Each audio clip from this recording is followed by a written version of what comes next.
Hi, this is Andrew with Fast Funeral Printing, and I'm going to show you how to make a prayer card in about 10 minutes.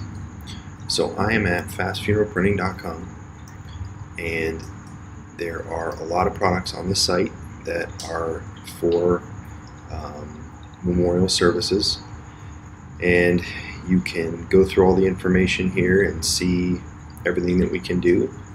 But I'm going to quickly show you how to make a prayer card. So I'm going to go ahead and click on products, and it's going to bring up the list of products here so you can see it visually. And there are bookmarks, programs, guest books, thank you cards, and envelopes. I'm just going to go right over here to funeral prayer cards. I'm going to click there, and here's my options to choose from.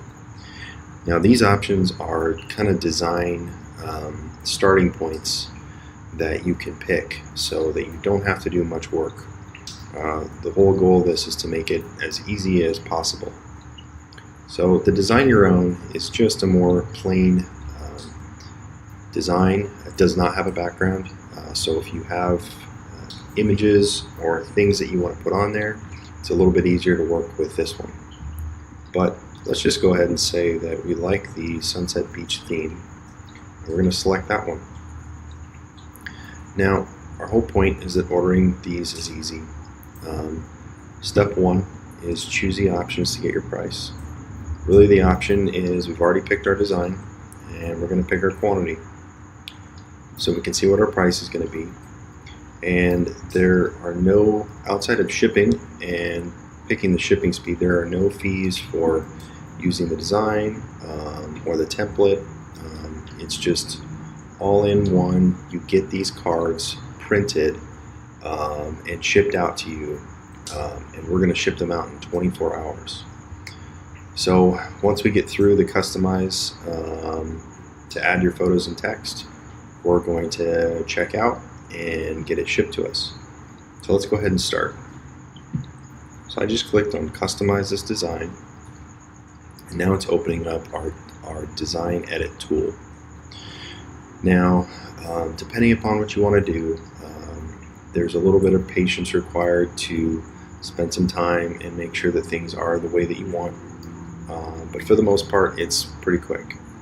So over to the left here, this gives you your options of the areas you can work with. One is text, the other is images. You can use some things that we have in here. Lots of borders and separators that are decorative. Here is where you would upload your own photos and any artwork that you want to use, mainly a photo. This is how you get your pictures in here. You can search for photos if you wanted to, but it's more for backgrounds. You can also connect your Facebook account and also your Instagram account so that you can access photos that you have there. So let's just go ahead and look at the editor itself.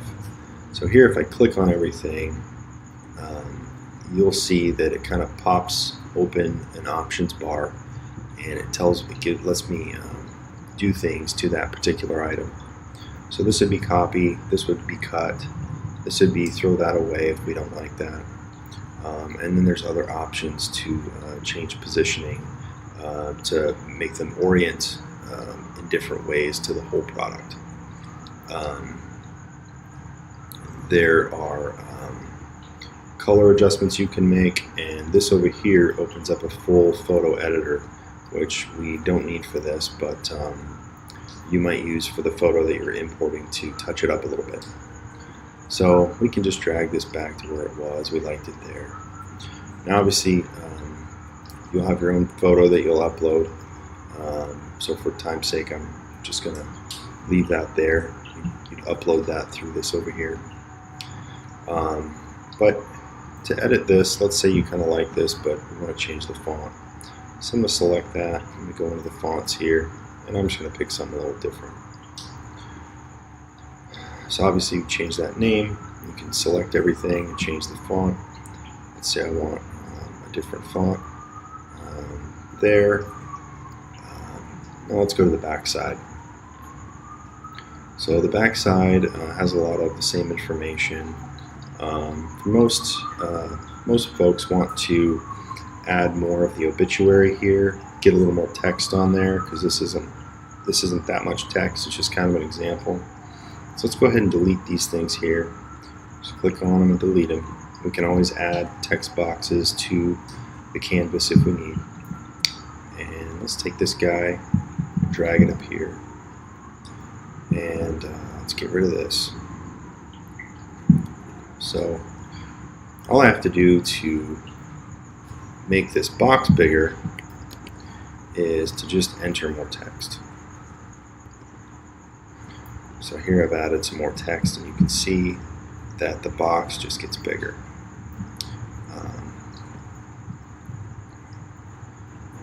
So you can format that once it's in here and move everything around. If you want to go ahead and add a border back, because you do have some more room, you can always add those back in. If that's a little bit too big, let's scale that down. But that's how you do that. So let's say that we're happy with our design and we are approved to go. We're going to go ahead and we are going to click this submit button over here, and it is just going to give us a final option to review this. It's going to say, hey, are you really sure this is what you wanted to do?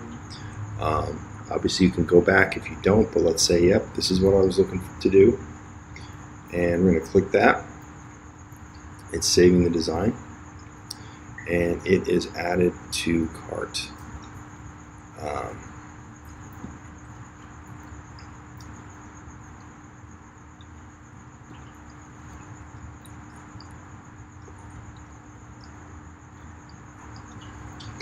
So here we're in our cart, and we can see that we have this here. It is just one quantity, but it is, you can see here that it's showed, it's one of the 100 that we've picked. So it is the 100 quantity that you're getting. So for shipping, there are different options that you can get. You can calculate your different shipping areas. I already have my information loaded, so it knows my address, obviously, and I can proceed to checkout. So now all I have to do is enter my information, and it's going to allow me to complete that, pay, and I'm going to get an email once I do this that is going to confirm that everything went through. So if billing is different than shipping, there's an area for that here. If there are any notes about your order that you want to show up for production, they will show up here and everyone will see them. And here's just an additional breakdown of your order. I'm in Arizona, so obviously the tax shows here, but for any other state that won't show up. Pay with check, that's not really a good option for the speed of things. So we have PayPal here that you can go to that will process your payment quickly, and you do not have to have a PayPal account. You can pay with a credit card. We just use PayPal as our processor because it's well known, it's safe, it's secure. It's just an easy tool to use to make sure that payment is handled in a very fast and secure way. So you'll have to accept the terms and conditions, which just talk about shipping time and things like that and all that. So obviously, we've picked a shipping option that we've decided we're happy with, and we'll proceed to PayPal, and we will check out. Obviously, it's just throwing up an error because I didn't fill out all this information. You'll fill that out on your own. But that is how to create a prayer card in about 10 minutes.